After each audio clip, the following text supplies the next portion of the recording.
Hey everybody, welcome to Hump Day Hangouts, episode 62. We got almost the full crew here, so just go through and say hello on this fine 13th day of January 2016. How's it going, Hernan? Hey Adam, hey everyone, it's really good to be here. Hey Marco, what's up? Hey everybody, what's up? I couldn't stay away, man. Hey Bradley, what's up? Hey guys, happy Well, happy Hump Day. yeah. Well, before I get into the less important announcements, I wanted to share with everybody my Christmas present from Bradley. So That's a good I one. got this sweet shirt in the mail when I got back from my holiday travels, so I had to share that. Let's see. So for real announcements, we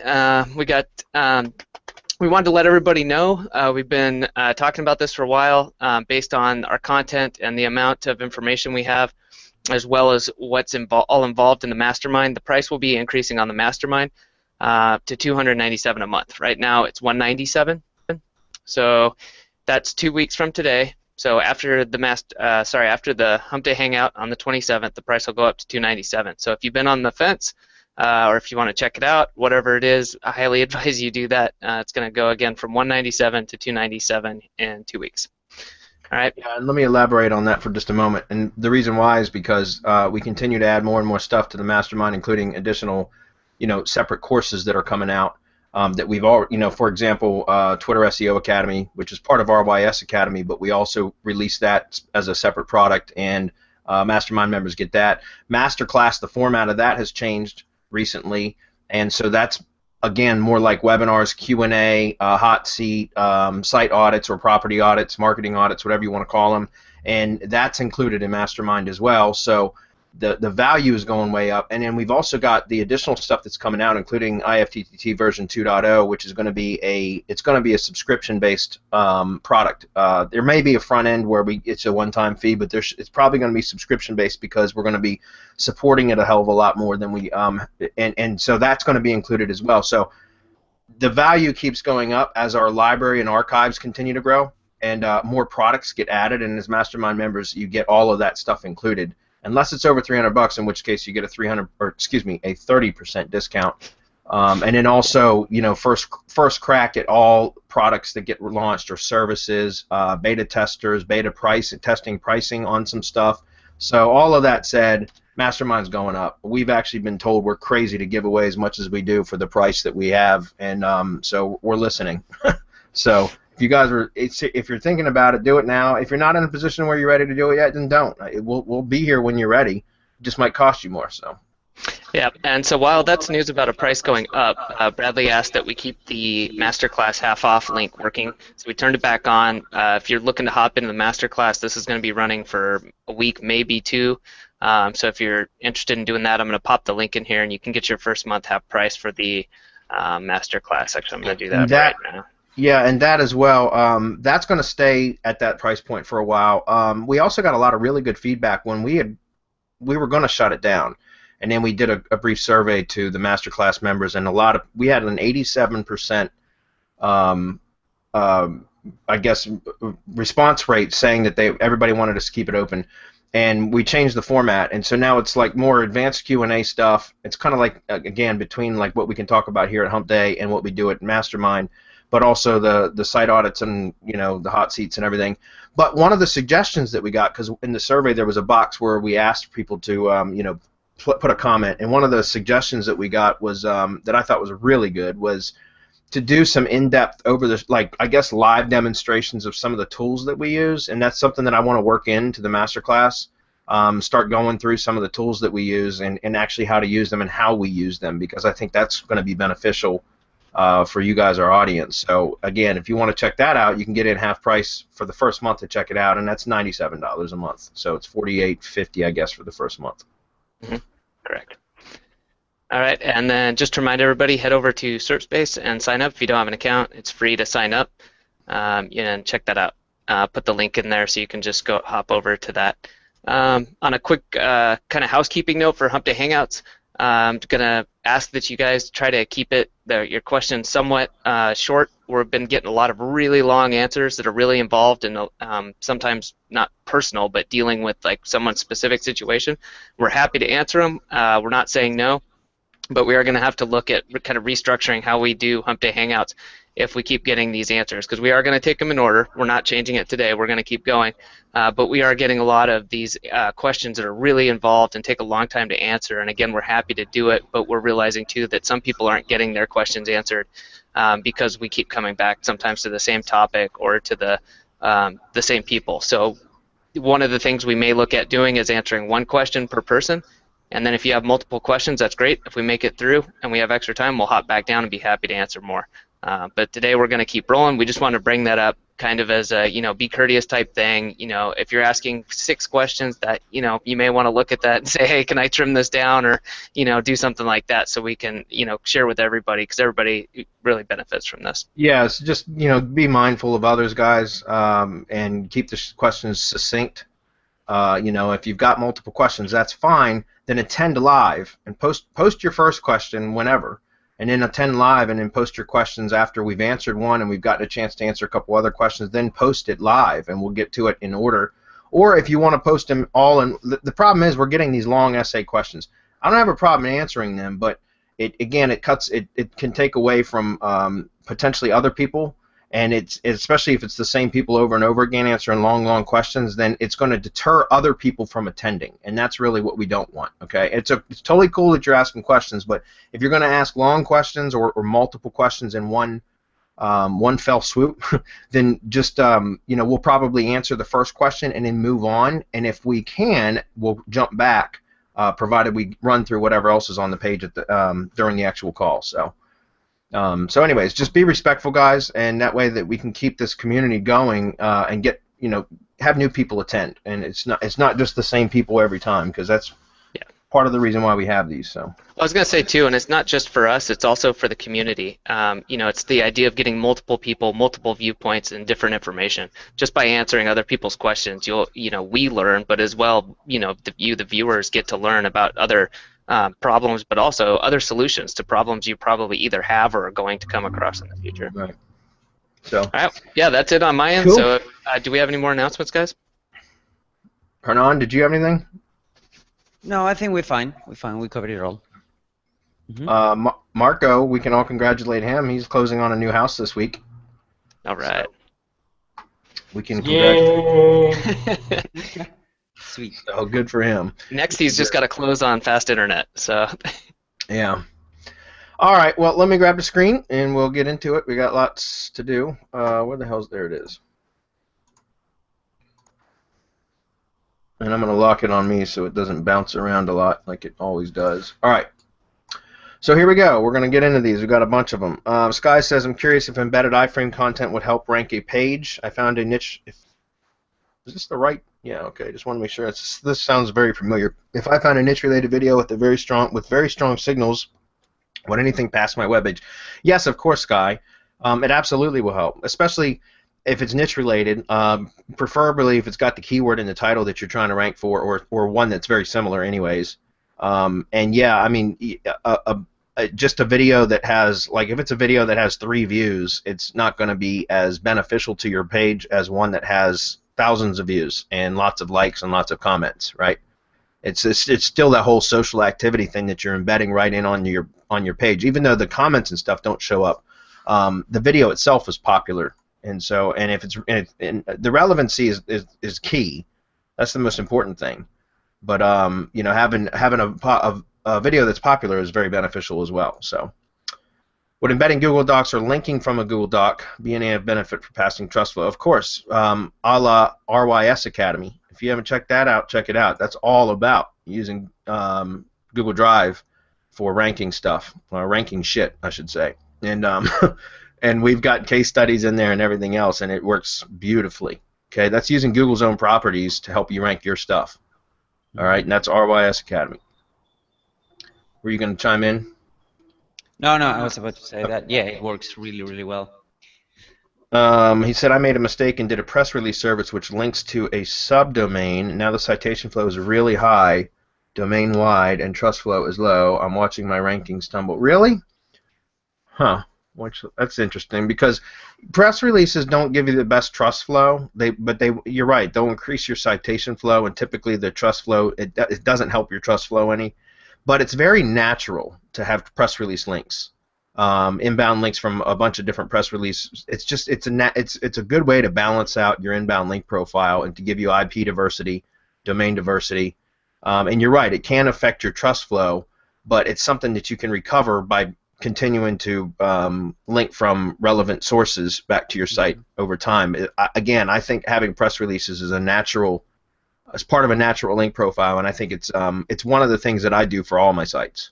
Yeah, I was about to say that if you made a mistake because you're wanting to rank the homepage Sky, you can always 301 that subdomain to the homepage. You know what I mean?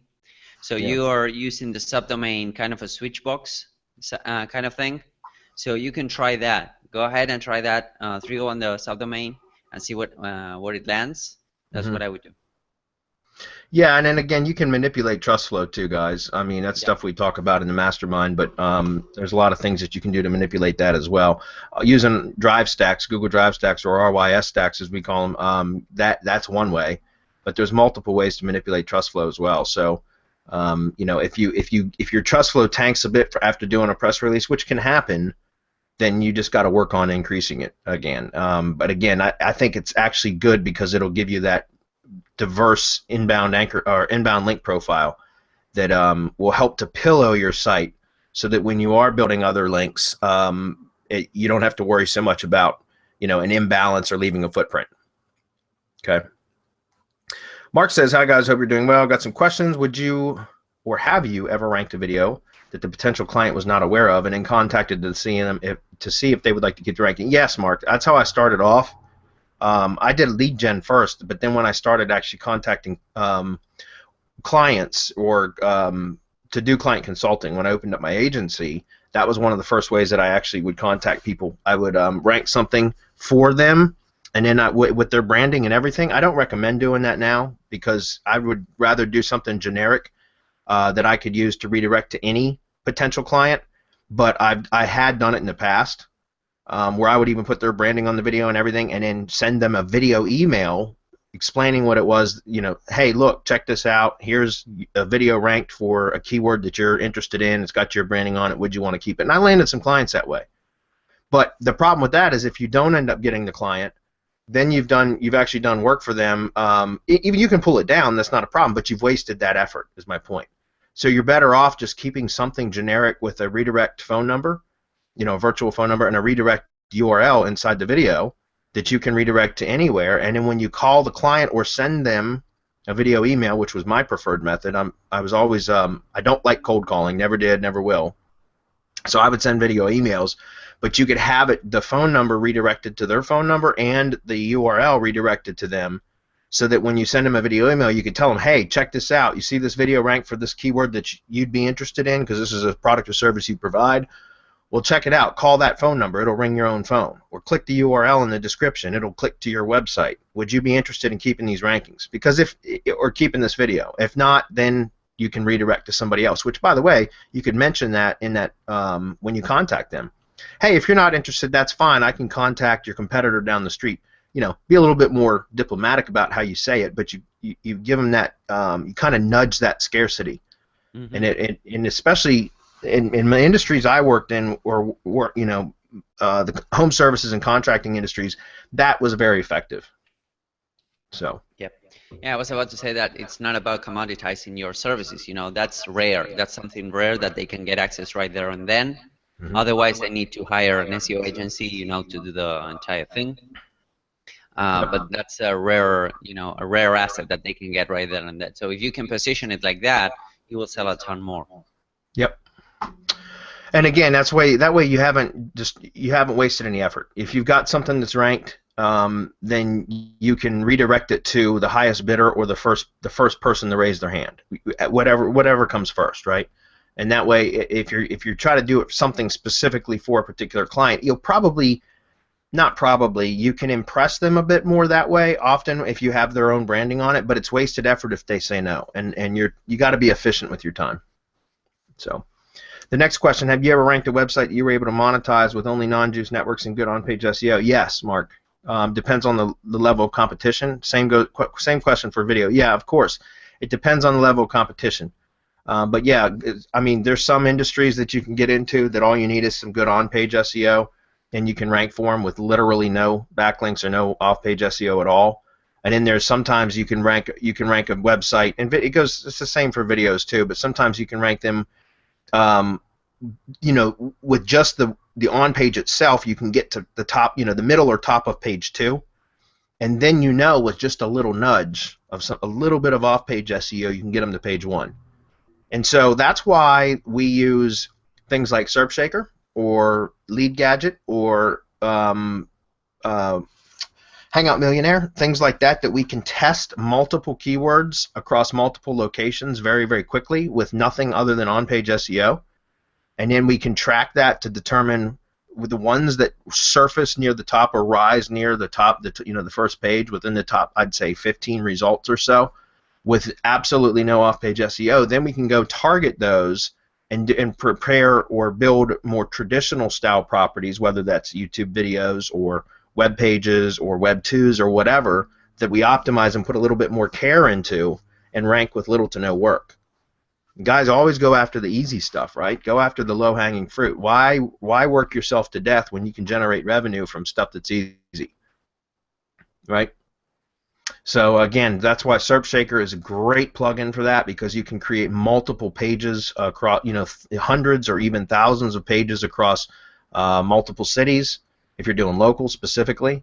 For video, Hangout Millionaire is a perfect app for that. So and ATM, the Lead Gadget and the ATM, that's just like an industrial strength SERPshaker. It does the same thing. It builds 30,000 post websites all in one go. So, but they're great for. I use those more for market research than I do to actually monetize those sites. I know a lot of people make a lot of money with those sites, and that's great. I like to use them for market research, and then for local stuff especially, because then I can go in and actually develop more permanent type properties based on the ones that I've identified as being the low-hanging fruit.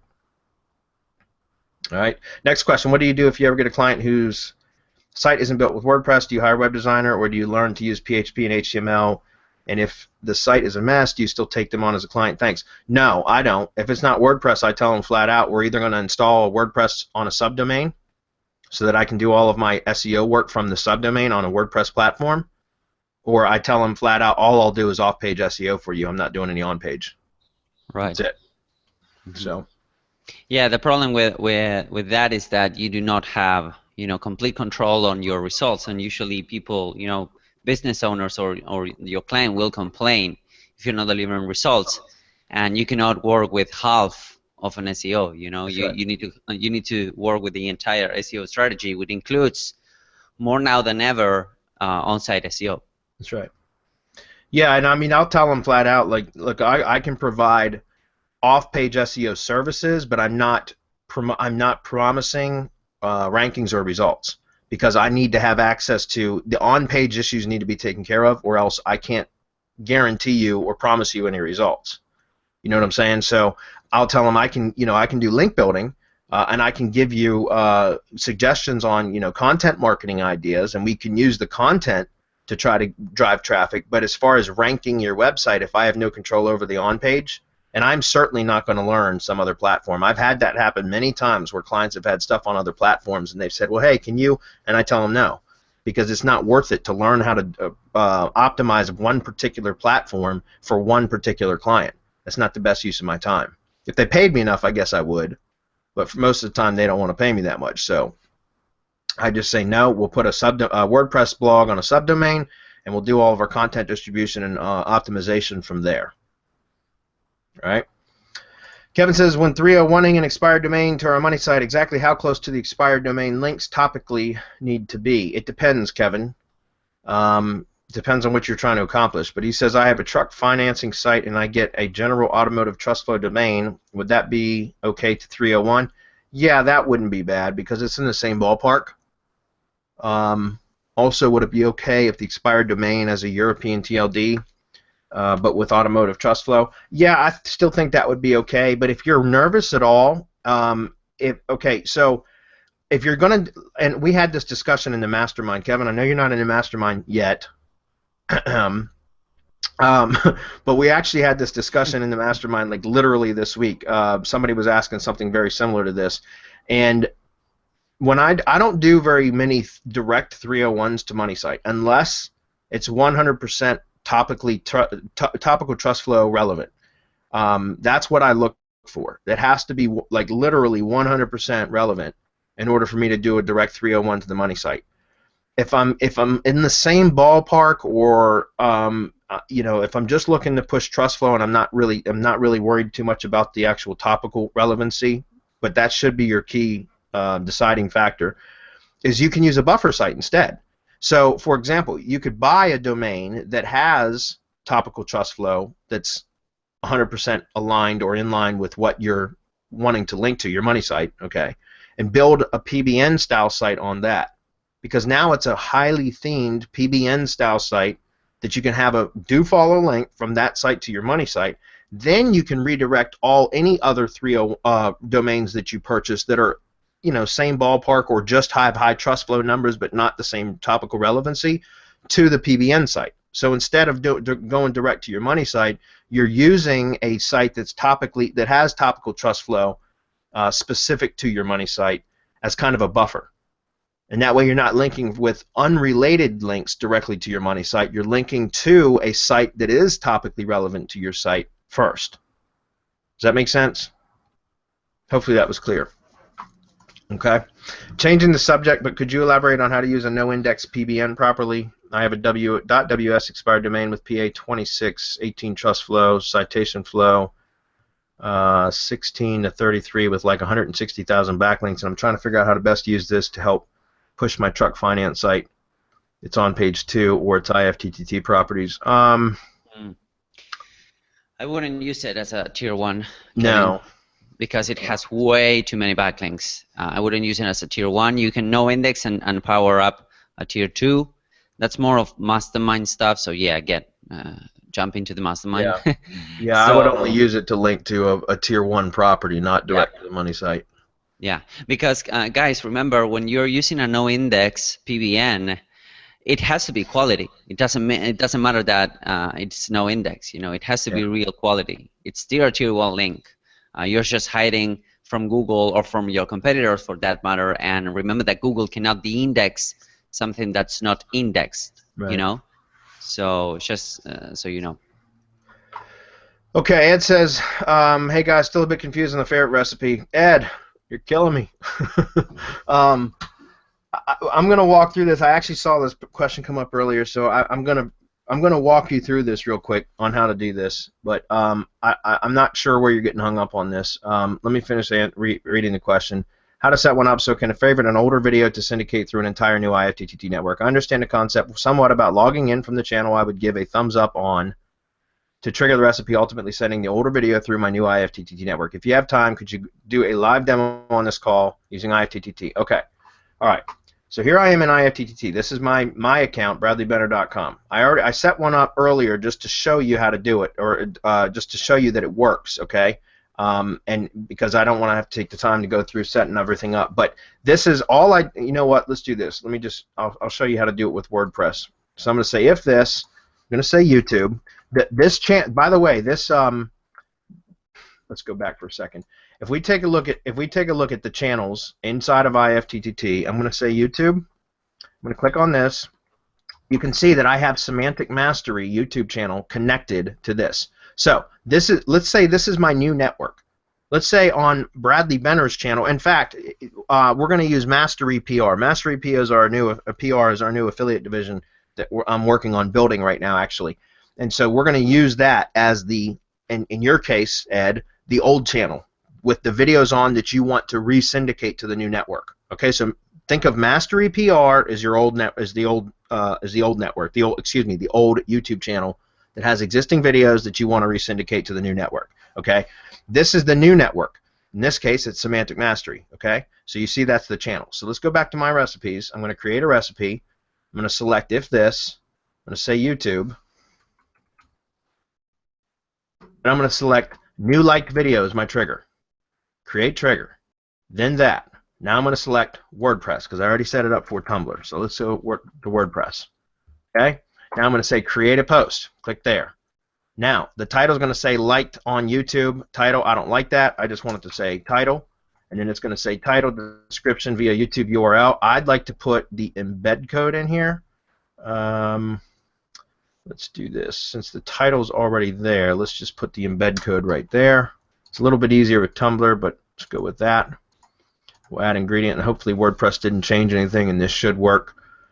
Description, if you want the description, I personally don't want the description, so I'm just going to say embed code break via YouTube URL. I'm going to get rid of this IFTTT tag. You can leave YouTube, I'm okay with that. And then I'm going to select create action, and then I'm going to click create recipe. Okay? So now I'm logged in. You can see my icon up here, guys. I'm logged in as Semantic Mastery in my YouTube channel, right? This is the YouTube channel that I'm going to trigger by liking a video from this channel. So now I'm going to go find a video on Mastery PR. Let's go to the actual channel because I just liked the video earlier. Let's go to this one.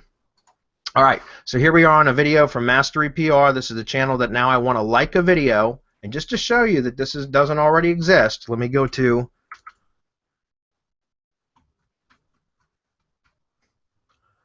WordPress.com.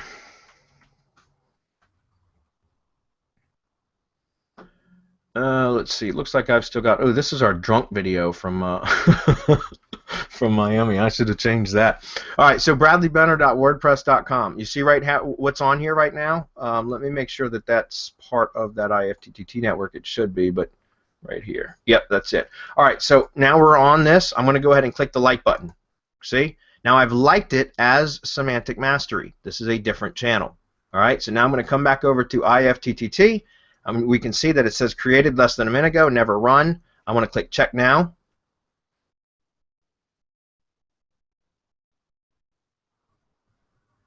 And IFTTT is being slow. It says last run less than a minute ago, run one time. We come back over here, we're going to refresh the page. There's the video, guys, syndicated to to this network. Does that make sense? So it's that simple. That's how easy it is. You have to go into IFTTT. You have to set up a new recipe for all the properties in your network. It's going to be the trigger is a YouTube new liked video, and then you just set up the rest of the recipe just like you would anything else. You can customize this however you want, and then all you do is make sure you're logged in to that YouTube channel that's connected to this syndication network here, and then just go like the videos. That's it, and it's done. So you see that this one's done. I did this one earlier. This is on my Tumblr blog. I liked this one earlier. This was about maybe an hour ago that I did this. We click on that. You can see that this is from the Mastery PR channel, and that's on the Tumblr blog. Right? So it's that simple, guys. Just set up a like video recipe and trigger it that way. All right, so we're going to move on. Can the same network and associated YouTube channel for favoriting or liking older videos also be used for new video uploads? Sure it can, Ed. It absolutely can. So guys, think about that though. You know, you can create a whole separate network, and especially if you're just doing YouTube stuff, make it a tiered network that you connect to a channel that you use specifically just for liking and resyndicating videos as a way to give other videos that have already been pushed out to other networks a boost. You could have specifically a like network. It wouldn't necessarily have to be themed. Like, you know what I'm saying? Like, you could have it would just be a supporting or a supplemental network that you could set up with the tiers, the full two-tier network. You could actually stack multiple networks on top of that same YouTube channel. So, for example, you could have 4 or 5 full two-tiered networks connected to one YouTube channel that you use only to like videos that you want to resyndicate.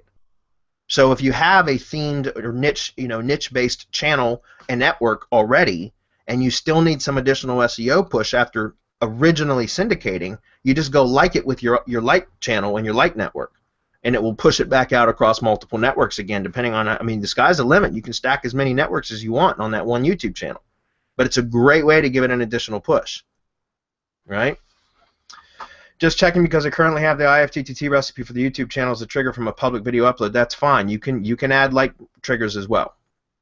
Okay, yes, is it possible to have one channel being used for both trigger actions? Yes. You can see right here, if we go back to IFTTT and we look at my recipes, guys, will see that this channel, I use this one IFTTT. This is my own, so I do a lot of testing in here too. But you can see I've got a bunch of Twitter recipes from Twitter SEO in here. I got Vimeo recipes. I use this for YouTube to syndicate YouTube videos from Semantic Mastery directly to my network properties. And now I just set up a couple like videos, or excuse me, like recipes, and it works too. It doesn't matter. You can, I don't know how many recipes I got in here. It's a bunch, but you can have pretty much, as far as I know, it's unlimited. All right. All right, back to it. When building Tier 2 and Tier 3 links to our main blog URLs, playlist URLs, PRs, etc., in a video syndication network, is there a need, or should I drip feed these links over 30 days? So, like we would do for blog syndication network, a money website, to be safe. Personally, I'm not that worried about that. I'm going to let Hernan chime in on that because he's more of our mass link builder guy. I just hand that shit over to my link building manager and let him handle that. But as far as I know, in fact, I'm just going to let you answer that because Dedia handles all that stuff for me. What do you think, Hernan? Yeah, well, I think that the way we are treating them, and it's working right now, is to treat them as a Tier 1 property. You know, since being a parasite and piggybacking on YouTube, domain authority, you have more permission from Google to be a bit more spammy. So those links that you will be built to your Tier 1 or your Tier 2, for example, main blog, playlist URLs, etc., you just want to build a handful of contextual backlinks to them, and then if you want to go back, if you want to go behind those with spam, you can do them because again, you don't want to burn those properties. You know what I mean? So, but the velocity rate, if on at Tier 3, for example, okay, so Tier 1, let's say a press release that's pointed to your money site, on if you want to build links to that press release would be Tier 1 at that point. Yep. So if you want to build links to that, then you would do like 100, maybe 125 links over the course of about 30 days. You still kind of want to drip that out, or do you want to do that quickly? Doesn't matter. Well, it doesn't really matter, Bradley, because at the end of the day, you know, they are just a handful of links, and then, you know, we are usually doing in a space of 7 days. You know, with a good GSA installation, you can do them in a couple of hours, actually. In fact, you can do 10,000, 20,000 backlinks in a matter of 24 hours, even less. Now, what you want to do is to, you know, I usually just build the links until I reach that threshold, and then I come with a Tier 3 on this example with 5,000, 10,000 links, and I don't care about the velocity. Okay. Because remember, guys, that Google will not all of those links, you know. Right. So it's the way I do it, and it has been working well for me. So the short answer then would be, if you're linking to Tier 1 properties, you know, don't do more than, you know, 100 to 150 links roughly to that tier, and you could do that in a span of about 7 days. But then you can throw the kitchen sink at those. Yes. Anything beyond that, and you don't really have to worry about velocity. That's right.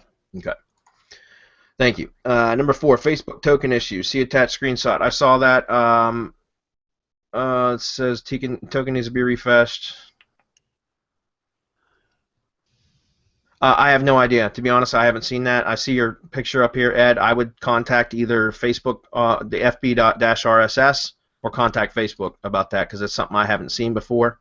So I can't really help you on that. It says if you just reauthorize it, it should, and maybe that's the issue you're having, but I would contact them. I certainly can't. I'm not a developer for them, so I certainly can't answer that.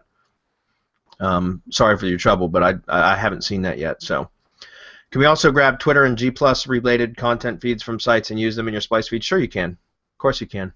In fact, inside of IFTTT SEO Academy today, I posted a pretty cool little tool that I hadn't tested much, but apparently it works because the guy, Tim, I think his name is, said he tested it. It's called queryfeed.net. You can create Twitter feeds from this. And that's something else that you can use. It's got a Google Plus feed and a Facebook feed supposedly. So I haven't tested for any of them other than I have tested with Twitter, but I haven't tested with the others, and apparently it works. So let me drop this on the page real quick. We got to keep moving. This is queryfeed.net. All right. Can you go over how we make sure an attribution link back to the source when doing the splice feeds, juice up the blender? Yeah, that's all in the training, Ed. If you're doing, that's why I don't use splice feeds, Ed. We do separate triggers for each content source. It's a separate trigger, and we talked about this before in another Hump Day Hangout when you asked that you're confusing Advanced RSS Academy with IFTTT SEO and the spliced feeds, excuse me, the additional content feeds. You don't want to splice feeds for your networks because you need to be able to provide attribution. So you do individual triggers, and when you set up the individual recipe, then you can code the attribution in IFTTT. I can't walk through that right now because we're going way long on this question. We got to keep moving. But we covered that before. That's you don't want to splice feeds for your IFTTT networks. That's specifically for advanced RSS syndication, which is just submitting to directories and aggregators. That's it. Okay? And again, that stuff is covered. Go to the Advanced Strategy webinar number 3, and it's like the first half an hour of that webinar is specifically about that. An ETA on IFTTT, and will existing members be getting a break on it when launched? That's a post inside the Facebook group, right? Didn't you add a post on? Okay. Yep. Yeah, we're supposed to be launching that at the end of February or the first week in March. It's going to be around that time. Yes, existing members will be getting a break. We're going to do something for all existing members, something special for you guys. But yeah. Okay. Michael, this is a long bunch of backs history. I'm not going to read all this out loud, guys. I'm just going to scan it real quick and then answer the questions. So if you guys want to sing show tunes... In the meantime, I'll talk to Hernan about something. No, actually, I was going to say, if you guys haven't checked out the podcast, go over to iTunes and check out Semantic Mastery. We're going to start tagging people. We do answer questions. Me and Hernan generally do the podcast on Thursdays after Hump Day Hangouts and either pick a good question from there or go over some additional information that perhaps wasn't covered. So if you guys are into that, or I'm a podcast person, so it's nice to have a quick one, and we're keeping it to I think our longest one is 15 minutes. Yeah, they are short. They are short and to the point. Yeah, so if you're looking for a long one, maybe skip it, but otherwise you can check it out and see if you like it. It's kind of like a weekly, just quick answer on something SEO or marketing related. Yeah, we usually grab something that hasn't, or we dive into something that was really interesting for us of the Hump Day Hangout episode. We usually do it on Thursday unless Adam is running in the woods. Then we do it on Friday, and it's really good. I mean, I like the format because we're it's like a Q&A and a dialogue between us two, and we have different backgrounds, so I think it's really valuable. So go ahead and check it out, guys. Yeah, but just make sure, guys, it helps us if you subscribe to the podcast, and also to please leave a review. Yep. Yeah, and you got many options. If you're on iTunes, if you're using an iPad or an iPhone or something, by all means use that. Give us a rating, give us a review, and you can also, if you're just at your computer, you can look on SoundCloud or what's the other one? Stitcher, I think, is a big one. So Stitcher Radio, yep. All right. Michael has a question. I read it. He got his account flagged for spam, probably because a competitor was pissed that he was taking up all the, dominating with the videos, and that happens, Michael. Unfortunately, it's a pain in the ass. You can ask for reconsideration. However, if you were using like Hangout Millionaire or something like that, where it's a bunch of spam videos, I wouldn't even waste your time because they will not reapprove your channel, or they won't give you your channel back. They won't if it's a bunch of spam stuff. If it's a bunch of original videos, then yeah, you can actually ask for reconsideration, and it's kind of a process, but you can get it back. It's a bitch, but it can be done. So the question that he has is, what is your advice on how to protect our channels and our work? I'm thinking I don't want all my eggs in one YouTube channel basket, but the tiered IFTTT network can only be launched from one channel. That's not true. I mean, it is true. You can only have one IFTTT channel authorized one YouTube channel authorized within IFTTT as the trigger. However, if you have a channel that gets terminated or flagged, then all you have to do is go into IFTTT, go to Channels, select YouTube, and authorize a new channel. All of your recipes that were created will stay intact, and all it will do is swap out the actual trigger channel. So it's very simple to swap out the YouTube channel with another one, and all of your networks can be triggered from the new channel just by authorizing the new channel instead of the other one. That's it. So you don't have to go through and create all new recipes and all that. You don't have to do any of that. Okay? Now, if you had any customization in the recipe ingredients area, like linking to the old channel, now you might have to go through and update that, which is what we teach, because you want to have a link back to your channel. But still, it's a lot less work than having to create a whole new network and a whole bunch of new recipes. Okay? So yeah, the other thing is you can have I recommend that you have a few channels. You only need to have the one, the tiered network. You can have that same network. It's not the network that got flagged. It's the YouTube channel. So you could have other channels. I mean, if it happens, you just create another channel, and then you start uploading the videos to there. As far as backing them up, the best way to back up, I think Adam can speak on that, because he backs ours up using Amazon something. Yeah, there's no, and if I'm wrong on this, somebody please correct me, because I've been keeping my eyes peeled for this, because we obviously have quite a bit of video content. But if you're looking for a guide, I'll try to pull up something, but Reel SEO, R-E-E-L SEO, they've got a bunch of good videos. They obviously do video SEO, and so there's no automatic way that I'm aware of to back up YouTube videos, which is crazy. But I guess they assume you're going to back up the original videos, which may be something you want to look into doing. But anyways, you can request an entire channel backup, but then that's going to involve you downloading chunks. So they basically give you a list. If you have hundreds of gigs of videos, you got to download them at, I think they're around 2 gigs a chunk, and then you've got to do something with those backups. So it can be pretty time-consuming if you're backing up an entire channel. Yeah, hire a VA to do it. Yeah, then there's no good way to do an incremental backup. So let's say I back up semantic mastery channels today. I can't do like okay, give me a backup from this date to this date. I have to either do the whole thing again or find some software to download the videos, which is another option. I know there's a bunch of extensions in Firefox for downloading videos. Yeah. That may actually be your best bet. So. Yeah, and again, you can hire a VA to do that, Michael. I don't suggest you do that yourself. Hire somebody from Upwork. You can pay them $3.50 an hour. Let them do that for you, and just create a cloud storage account that they can upload them to. Like we do. What is it? Amazon Glacier.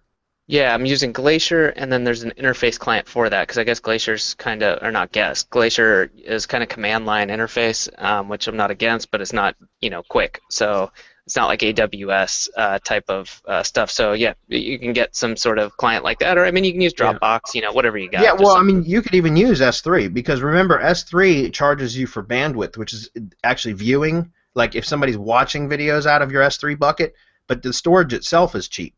So you know what I'm saying? Like you pay as far as I know, you get paid for bandwidth usage, but if your storage, there might be some small storage. Either way, it's cheap. Yes, I mean, it's very Amazon. cheap though. I think we have several hundred gigs, and it's probably $1.50 a month. Yeah. So again, that's what I would do, is I would hire a VA to actually download your video. If you're using something like Hangout Millionaire that's creating the videos, and to be honest with you, Hangout Millionaire might even keep a copy of all the videos in a file, in a folder on your desktop. I just haven't ever dug through it to see. They probably do, because they make them locally, right? The software, it's not. I don't think the videos aren't rendered in the cloud. They're rendered on your machine. So I mean, I don't know if that's what you're using. I don't know if he said he was using Hangout Millionaire or not, but if you're doing something that's creating the videos before it's uploading them or live streaming them, you can probably just have that folder uploaded wherever they're rendered and held within the software application before they're uploaded or live streamed, and just upload that folder. But if not, if it's doing it from a cloud app or whatever, then you could probably, like Adam just said, is just have somebody using a Firefox browser and downloading them and sending them to a cloud storage account. Okay. Yeah, and if it's a small number of videos, you can download videos directly from your YouTube account. Yeah. But that's like a couple a day or a couple an hour. I honestly don't remember, but it's something like that. How about 3 YouTube channels all connected to the network and spreading my uploads amongst them? Would I be safeguarding the possibility for another unfair attack in Google's unfair automatic application of penalties? No, not really, because somebody could report all 3 of your channels, and that you could end up having the same thing. You could do that, though. If you want to have one network and multiple channels being able to submit to the same network, you can, but you have to remember you can only have one YouTube channel per IFTTT account. you can have multiple IFTTT accounts connected to the same network, and therefore multiple YouTube channels. It's a 1-to-1 ratio. So if you got 3 YouTube channels and you want them all to post to the same network, you need 3 IFTTT accounts and 3 sets of recipes. Okay, you can totally do it. It's not a problem. You just have to make sure that you have 3 separate IFTTT accounts, 1 YouTube channel per IFTTT account, and then you have to set up the recipes 3 times in total. So if you've got 15 trigger recipes, you're going to have to do it a total of 45 times. But it can be done. So, all right, next. We're not getting very far today. Kevin says, I have a 7-month-old site that only has 4 pages ranking, but I may be forced to give those pages a parent page, which would change the URL path of the ranking pages. I did a test, and it looks like WordPress 301 to the old URL to the new URL path after giving the ranking pages a parent page. But now I am confused as to what will happen to my rankings. Will the old path continue to rank, or will the old lose its ranking and the new paths take over the rankings? Kevin, it shouldn't make a difference. When you 301 an old to a new, you will see a little bit of movement. It's going to happen. There's no way around it. But the old URL will disappear and the new one will take over. It's not there's an old page and now there's a new page. If you just changed your URL structure and WordPress automatically 301'd it for you, which I would still set up my own 301 just to be safe, because sometimes that doesn't work. WordPress, the automatic 301 doesn't work sometimes, so I would still set up my own 301, but it's not like you have an old page and a new page. That's not how it works. The old page is now just got a new URL, so Google will refresh its index and it will just display the new URL. That's it. Okay, you will see some dancing. There's no question. You always do. But and you might lose a little bit of the inbound juice. Like, for example, I know Moz was talking about, Rand Fishkin was talking about how he 301'd, they changed their URL structure on a post that had been ranking #1 for several years, and they changed their URL structure because they thought there was no way it would ever hurt it because it had been #1 for many years, for like 2 or 3 years or something, and they changed the URL structure and 301'd it, and it dropped down to like #7. And so there is a little bit of a loss there through the 301, there's no question, and you will see some dancing, but you can get that back, and if that's what you need to do, that's what you need to do. Should I resubmit my sitemap to Google so they can see the new URL path? Yeah, I mean, you don't need to resubmit. Google should crawl it anyways, but you can always ping the URL, or just take the new URL and go over to the Google Submit tool and submit it directly to be indexed. And you could just leave it alone. Google will refresh its index depending on what type of industry it's in. Some industries take a couple weeks to refresh the index. Sometimes it'll refresh almost, within hours. Another thing you can do is tweet the new URL out if you've got a Twitter account with any real activity. That'll get the bots crawling it. Something like, again, a la Twitter SEO. Like, that's something that Twitter is really powerful for helping stuff do that. But you can just go to the submit URL. Guys, just go to Google and search what is it? Google submit URL or crawl URL.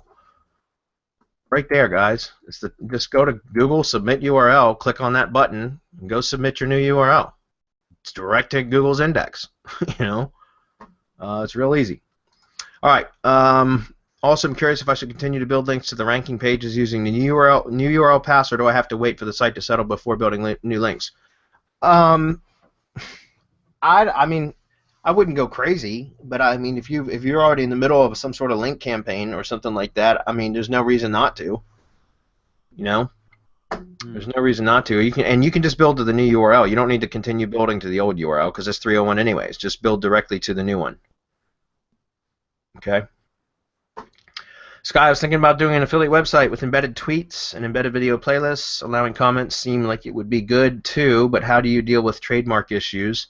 For example, let's say you are promoting a weight loss product and you use embedded content on the website. I'm certain at some point a video retreat will mention a trademark which would violate the affiliate agreement, which potentially could be the least of your problems. Thoughts? Yeah, I mean, that's an issue.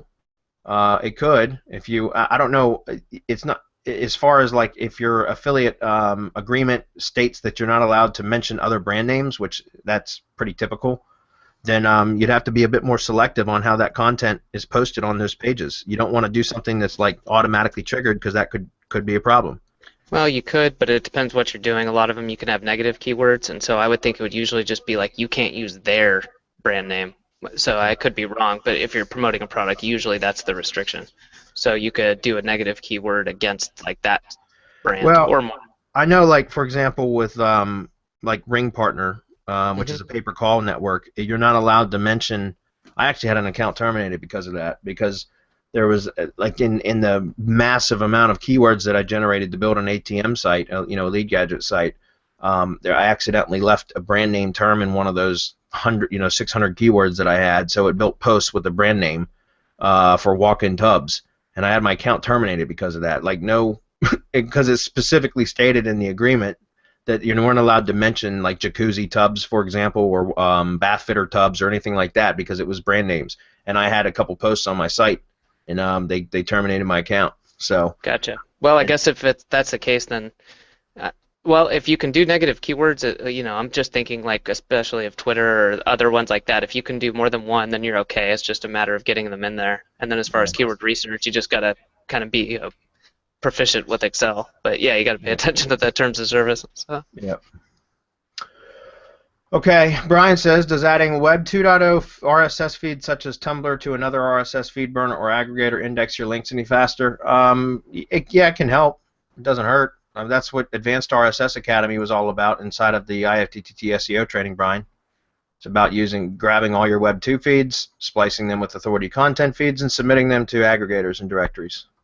So go review that again. Advanced RSS Academy inside of IFTTT SEO Academy. It's one of the bonus courses.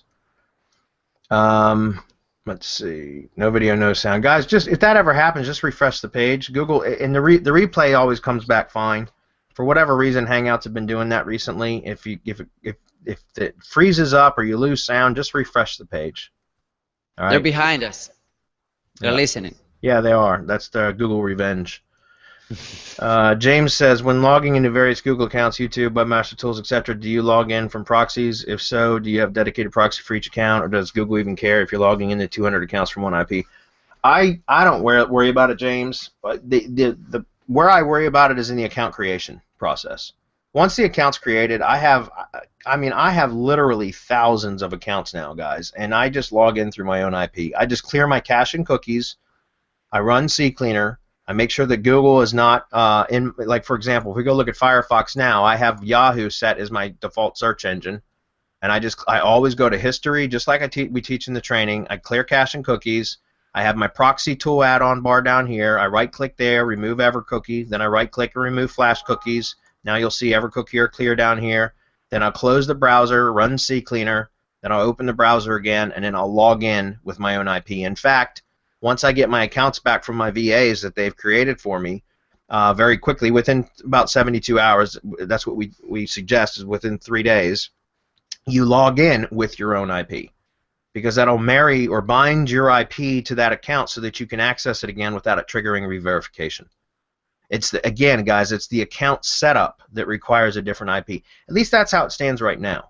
It could be tomorrow that Google changes shit, and if you start logging in from the same IP, they start terminating accounts. I can't predict that, but for now it works. Thank God. So it's a good question, James. We get that a lot, actually. So Sean Donahoe's plugin Backlink Commando, still a great reindexing option. Thanks. It is, Chick. We use that for indexing the Web 2s from our IFTTT networks because it will extract the post URLs via their RSS feeds automatically. We have a full, I don't know, Adam, if you grabbed that URL for the blog post about backlink indexing and using Backlink Commando, Backlinks Indexer. Here's one thing I need to talk about, though, very briefly. You got to remember there's a reindexing option in the Backlink Commando plugin where it will say, you can set it to every 30 days. It'll resubmit the URLs again, or every 45 days.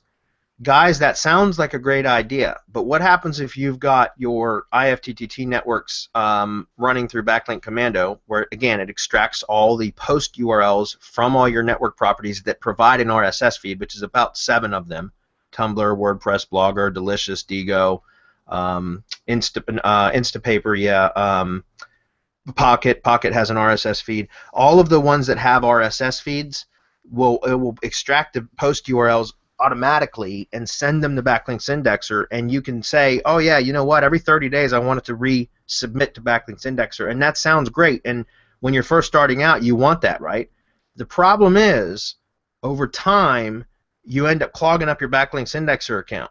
Like I've got an enterprise account, and it's 100% clogged. It processes, what is it, 5,000 links every day as an enterprise account or something like that, and I can't ever submit anything else to it because it's completely clogged, because I've got like literally dozens and dozens of networks submitting. And so I would suggest that if you're first starting out, keep track of where you've got Backlink Commando running on which blogs, and you can have multiple networks running through one Backlink Commando installation, but make sure that you go in and change the settings back down from like, you know, every 30 days resubmitting to something like every 90 days, or just turn that option off to where it just submits them one time, because otherwise you're going to end up needing a huge backlink indexer account to be able to manage all those links, because it compounds over time because it keeps resubmitting them.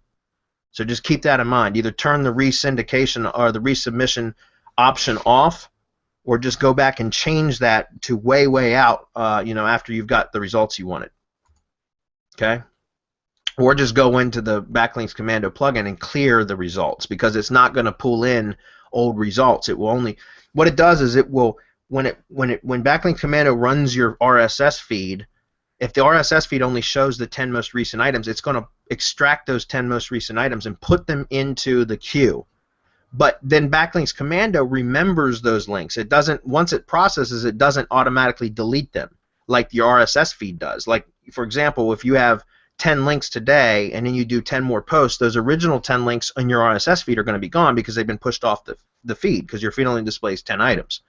But Backlinks Commando will keep them in the history, so in the database, and it will resubmit them if you tell it to. So another thing you could do is just go in like every 60 days or whatever and just delete all pending links or all links that are in the database, and that's an option inside of the plugin.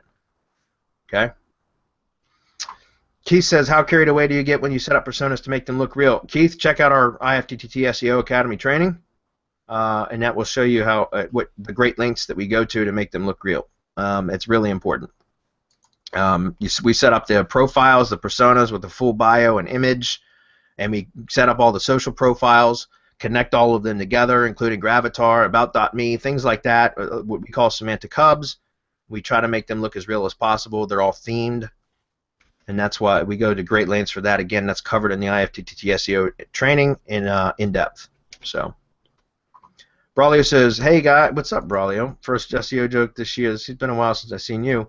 What do you guys use to keep track of the traffic that comes through a 301 redirect to a client? Would you use WordPress with the 301 redirect plugin and then measure the traffic there?" Yeah, that's what I do. I mean, you can just use a 301 redirect plugin. Most of them have click analytics, so you can do that. PrettyLink does all-in-one redirect. There's another one that I like that I've been using recently called WP Link Shield. That's a good one. It gives click analytics, so those are good. Let's see. He said, "Sorry, bro." Love it. You guys, I love that new Geico commercial with the bro.